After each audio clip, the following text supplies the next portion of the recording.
Hello guys, good morning. Ito na naman ako sa kusina. Nagising ako isip ng almusal kasi ay teka.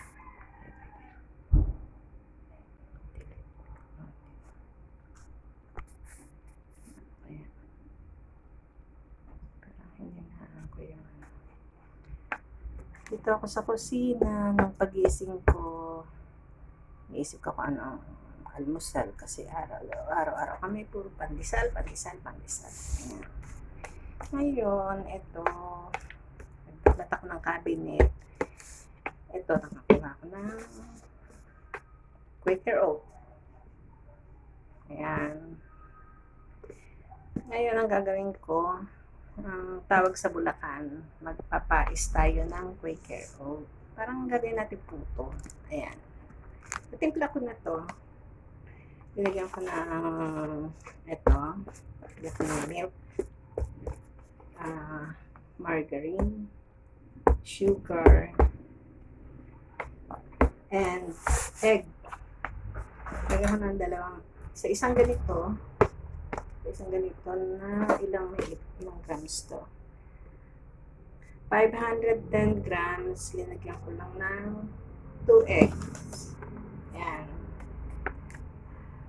Ito. Kaya baling, tingnan na muna natin i-taste kung tama ng timpla. O, yung tama lang. Ayan. So, ngayon, i-fry lang to sa sa kawali. Mabilis lang na proseso to. Ayan. Actually, nakainom na ako ng coffee. Kaya, ito lang. Hindi na ako bumili ng pandesal. Ito na lang ang namin, breakfast. Mabigat ito sa tiyan. Kahit na, kahit hindi na kayo mag-almusal ng halian. Mabigat sa tiyan to. Pag sa good for sa mga bata. Maganda tong halimbawa, papasok mga bata. Magandang baon to. Ayan. Ayan guys, pagkatas kong nito, ayan, haluin lang hanggang sa mag-mix yung nila. Bigyan pa natin ng konting margarine. Kaya linagyan ko ng ng margarine na una, kanina. Kaya lang dadagdagan pa natin para mas masarap. Ito, sayang. Pwede pa ito.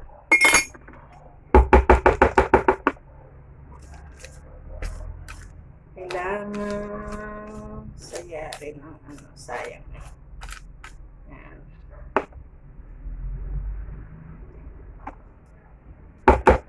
Lagyan natin ng isang lang ganito. Yan.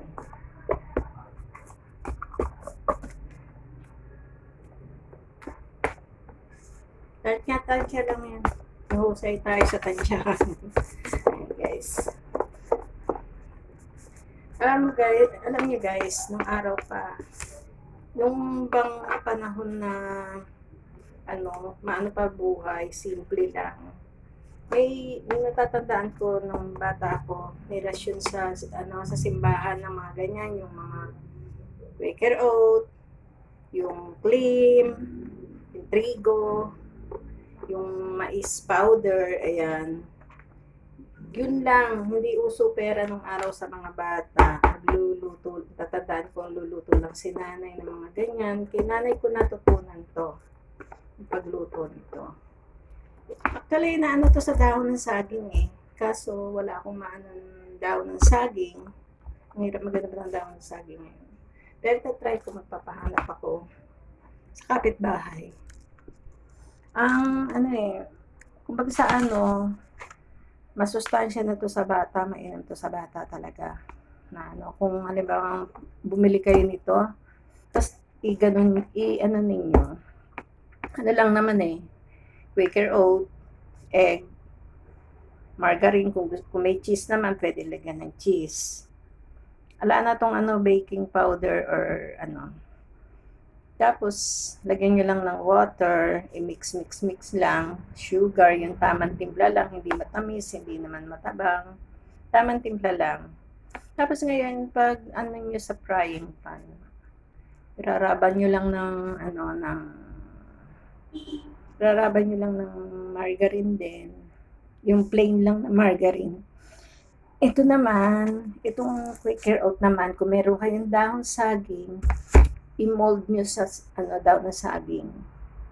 Pag minold nyo sa dahon ng saging, may nakamold na yan. Pag luto na yung malalaman naman yan pagka luto na medyo malutong na yung dahon ng saging. Alisin nyo yun, iangat nyo, lagyan nyo ng panibagong dahon ng saging, tsaka nyo doon ilalagay uli. Takpan nyo para mas mabilis maluto. After that, pag matatansya nyo naman kung luto na. Ayun, tapos pahiran nyo na ng, kung gusto ng mga bata, kung meron kayong chocolate, yung Hershey, liquid, or margarine na lang din. Itong binibili ko margarine, yung, ito, pink, yan ang ko. Nalagay ko pinaka-toppings niya. Pwede rin na ng cheese. Grated nyo ng cheese. Nagugustuhan ng mga bata yun, I'm sure. Meron kayong mga strawberry jam, mga ganun ba? Na nakakaano sa mga bata. Kasi masustansya. Yan guys, na ako. Pakainin na ng dahon ng saging sa bahay. Ayan. Ayan ang saging guys. So,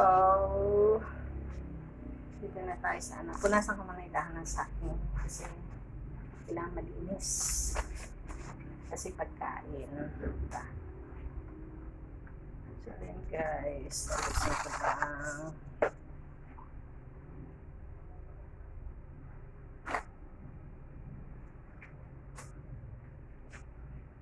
Nasan ko muna yan. Tapos, makikita ko sa inyo yung paano ang pagluto ng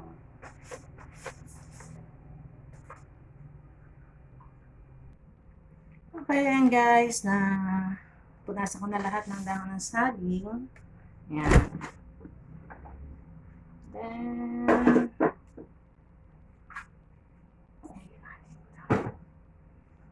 yan, ko na, iniinit ko na yung kawali.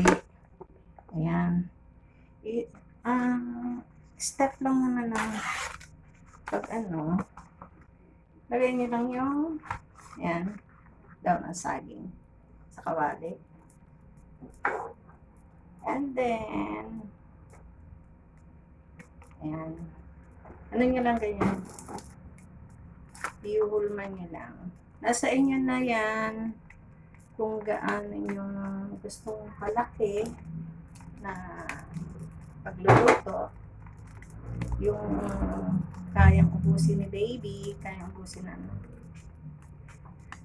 Mainam to sa bata. Pwede sa healthy food. Gusto nyo, lagyan nyo ng strawberry, kung nakaka-LL. Ayan lang yan guys. Ayan.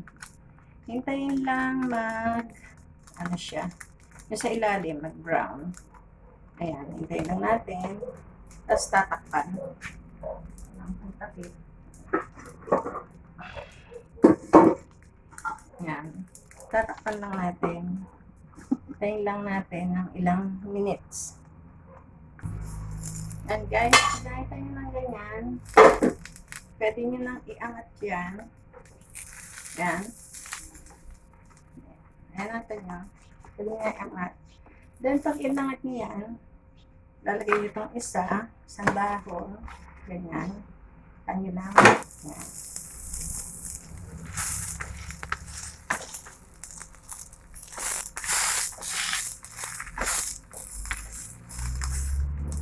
Tapos, pagka nandiyan na ulit, takpan. Hintayin ulit ng ilang minutes. So, ayan guys, nakaluto na ako. Lalagyan na natin ng star of margarine. Ayan. Less cholesterol at good sa mga bata. Yummy, yummy. Yan, tsaka natin ilalagyan ng star of the season.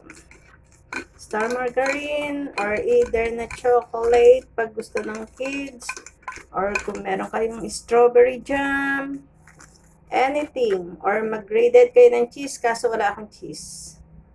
And guys, pero dito lang sa margarine, nagkatalo na.